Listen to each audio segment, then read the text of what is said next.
9 news स्वागत है आपका हमारे खास प्रोग्राम में। प्रोग्राम की शुरुआत चले कर लेते हैं ममता बनर्जी से।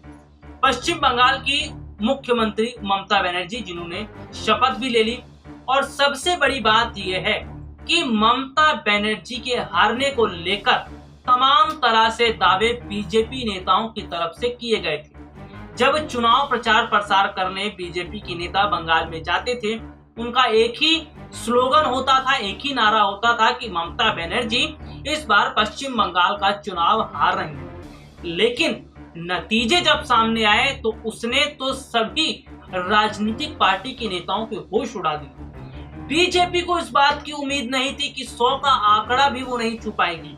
बीजेपी तो ये सोचकर बैठी थी कि बंगाल की सत्ता उनके हाथ में जा रही है और एक बार फिर बीजेपी की सरकार बंगाल में बन रही है।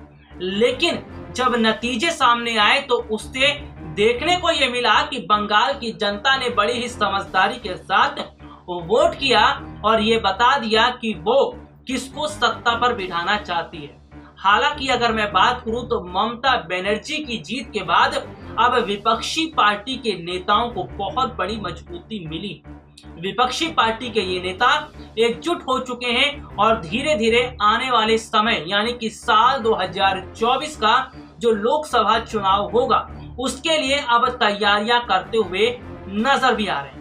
चलिए एक रिपोर्ट आपको दिखाते हैं कि किस तरह से जब ममता बनर्जी को जीत की बधाई दी गई मुख्यमंत्री बनने के लिए, तो ममता बनर्जी ने बड़े ही अलग अंदाज में ट्वीट किया और ये देखा कि किस नेता को क्या ट्वीट का जवाब देना है, उस हिसाब से उन्होंने ट्वीट का जवाब भी दिया। तो एक रिपोर्ट हम आपको दिखाएंगे जिसमें आपको पता चलेगा कि ममता बनर्जी अब पहले के मुकाबले इस समय बहुत सोच समझ कर राजनीति कर रही है। इसके साथ ही साथ वो ये भी देख रही है कि विपक्षी पार्टी के नेताओं को किस तरह से एकजुट करना है ताकि साल 2024 के लिए एक बड़े स्तर पर तैयारी की जा सके। देखिए ये खास है। विधानसभा चुनाव में प्रचंड जीत के बाद तृणमूल कांग्रेस सुप्रीमो ममता बनर्जी ने लगातार तीसरी बार पश्चिम बंगाल की मुख्यमंत्री के तौर पर शपथ ली थी। राज्यपाल जगदीप धनखड़ ने राजभवन में आयोजित सादे समारोह में उन्हें पद और गोपनीयता की शपथ दिलाई। इसके बाद प्रधानमंत्री नरेंद्र मोदी ने ट्वीट कर उन्हें बधाई दी। पीएम मोदी ने कहा, पश्चिम बंगाल के मुख्यमंत्री के तौर पर शपथ लेने के लिए ममता दीदी को बधाई। आपको बता दें कि ममता बनर्जी के शपथ लेने के बाद कई राजनीतिक पार्टी के नेताओं ने ममता बनर्जी को बधाई दी। पीएम मोदी ने 2 मई को चुनाव नतीजों के दिन भी सीएम ममता बनर्जी को बधाई दी थी। उन्होंने कहा था, पश्चिम बंगाल में तृणमूल कांग्रेस की जीत के लिए ममता दीदी को बधाई। कोविड-19 के खिलाफ विजय हासिल करने और लोगों की आकांक्षाओं की पूर्ति के लिए पश्चिम बंगाल सरकार को केंद्र की ओर से हर संभव सहयोग जारी रहेगा। पीएम मोदी के इस ट्वीट के बाद सीएम ममता बनर्जी ने उन्हें थैंक यू कहा। टीएमसी अध्यक्ष ने ट्वीट किया, मैं पश्चिम बंगाल के सर्वोत्तम हित को ध्यान में रखते हुए केंद्र से निरंतर समर्थन की आशा करती हूँ। मैं पूरा सहयोग दूंगी और आशा करती हूँ कि अन्य चुनौतियों के बीच हम महामारी से लड़ सकते हैं और केंद्र राज्य संबंधों के लिए एक नया मानदंड स्थापित भी कर सकते हैं। अगर बात की जाए तो मुख्यमंत्री ममता बनर्जी ने राहुल गांधी के ट्वीट को कोड करते हुए लिखा, बंगाल के लोगों ने देश के बाकी हिस्सों के लिए रास्ता दिखा दिया। बीजेपी की नफरत की राजनीति बहुत जल्द भारत से बाहर हो जाएगी।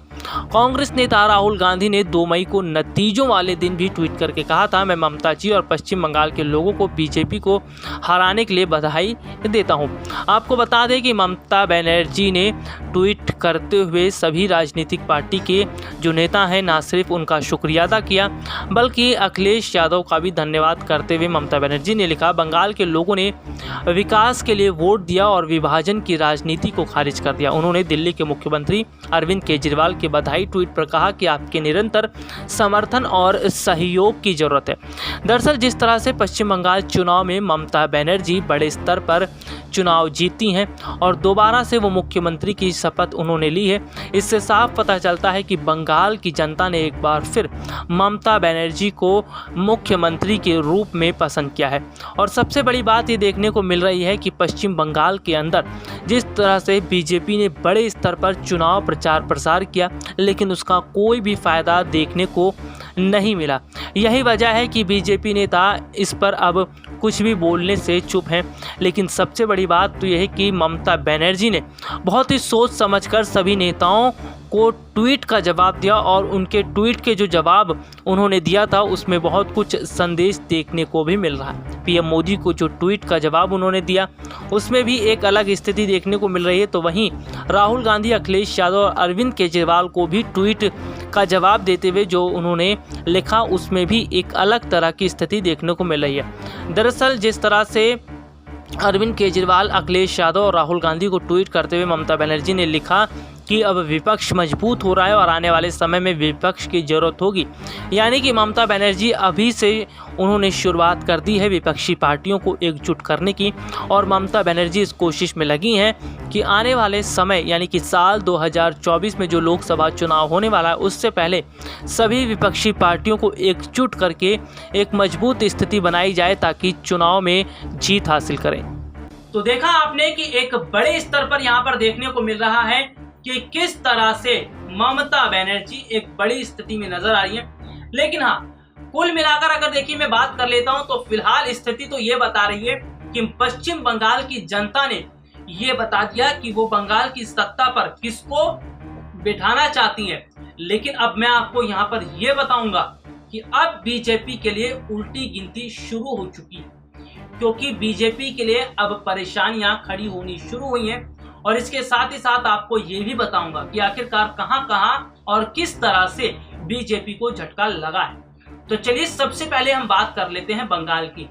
बंगाल के नतीजे सामने आ चुके हैं। 2 मई को नतीजे सामने आए और नतीजों ने यह बता दिया कि जनता किसके साथ खड़ी है, यानी कि बंगाल में बीजेपी को बहुत बड़ा झटका लगा। इसके अलावा केरल में वहां भी बीजेपी को बहुत बड़ा झटका लगा।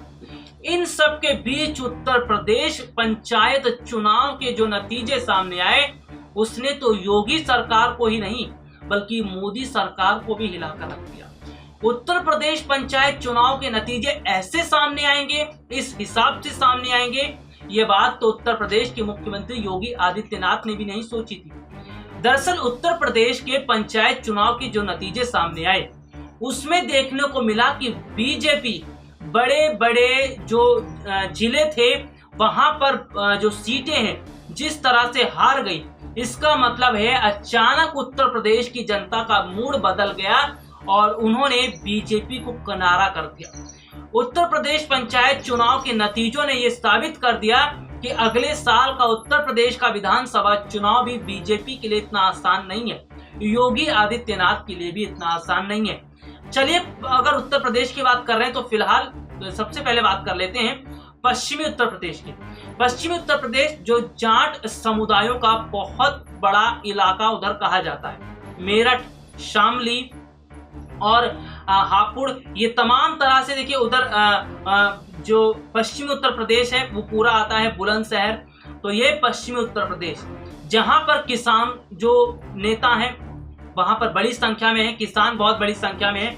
और पश्चिमी उत्तर प्रदेश में देखने को मिला कि कई बीजेपी प्रत्याशियों की जमानत तक जब्त हो गई। इसका मतलब आप ये समझिए कि जो किसान आंदोलन हुआ और जो किसान आंदोलन अभी भी चल रहा है, इसका बहुत बड़ा असर इस चुनाव पर देखने को मिला। इसके अलावा अगर बात की जाए तो सबसे बड़ी बात है अयोध्या, मथुरा, कानपुर, लखनऊ, यहाँ पर भी बीजेपी को निराशाजनक स्थिति का सामना करना पड़ा है और समाजवादी पार्टी पहले के मुकाबले इतनी मजबूत स्थिति में खड़ी हुई है जिसका अंदाजा अखिलेश यादव को भी नहीं था और ना ही उत्तर प्रदेश के मुख्यमंत्री योगी आदित्यनाथ को था।